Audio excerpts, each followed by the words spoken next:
A very good afternoon. I'm Jashin Kapani. I'm the founder and CEO of I'm Decor Design. We're in the business of designing and manufacturing home and office decor and interior solutions and stuff. I'm the founder and the CEO, and I'm the one who's the idea person, the creative thinker, the quality keeper, the person who's kind of the brand ambassador for my own stuff. I'm a entrepreneur. I've been in branding and marketing for more than 24 years and stuff, and I ran my own agency when I was 24. And besides that, lots of other stuff has happened before I took up my first job. Well, anyways, this video is not about me. The video is about being a creative thinker. So now, as I'm kind of back to doing my stuff, I finished off with one meeting. I got back home, and it's a birthday of few of my professional acquaintances and my friends. So I want to wish you here.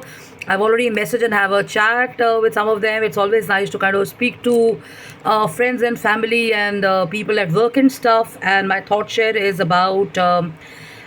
Continuing to be a creative thinker in spite of the fact that you have so much going on in your personal and professional life, including the online world and stuff like that.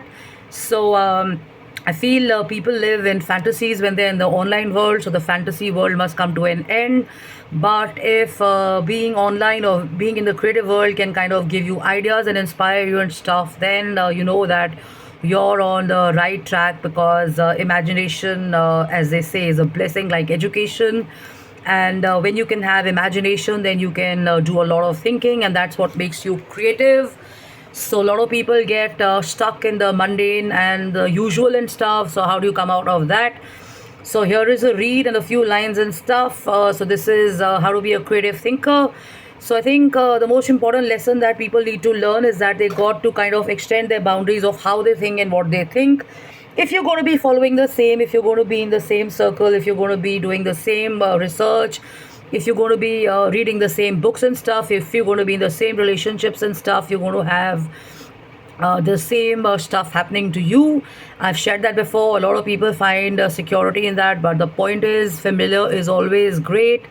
And there is a beauty in unknown as well. I'm not talking about the shady online long distance world and stuff where you don't even know if a person exists or not. Is a person really truly what they are appearing to be and stuff? But I'm talking about how to be kind of initiating or using those creative forums which are available online, or within yourself in a creative fashion. So what do you do, so kind of imagining the creative stuff beyond your imagination is what you must do first.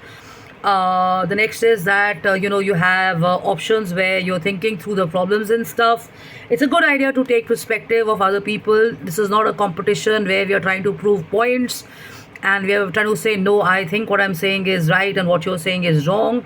We are just talking about including perspectives and thoughts of other people, because it helps us kind of better or maybe unlearn or learn new stuff.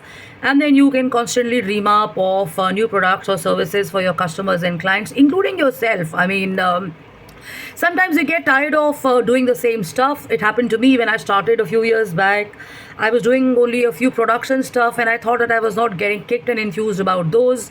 But the moment I started exploring, the moment I started attending events, the moment I started going into the real world of creativity, like the gift expo or the events which are related to this, the greater expo mart or the industry meets and stuff, I thought there were a lot of people out there like me. So you have to have a mind or an acumen where you're flirting with your products and your ideas and not people.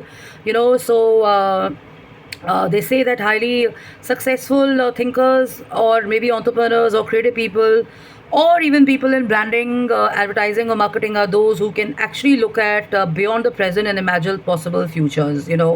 If you're a creative thinker, you have to kind of think about new ways to steer your businesses in new directions. And when you're introducing new products and services and entering untapped markets, you're initiating innovative technologies or production processes which are making you constantly think, and they are kind of propelling you and your business way forward. You're allowed to rest. You're allowed to kind of feel, that you don't have the energy or whatever. We are humans. But as a designer or as an architect, as a creative person, as a painter, as an author, as an idea person, or as an entrepreneur, or someone who's in education, you have to kind of get comfortable with the unfamiliar and stuff. And if you can look at new ways of combining them with the old ways, then you have a magic wand with you, which is kind of giving innovative solutions or maybe outlooks to people and stuff. Okay.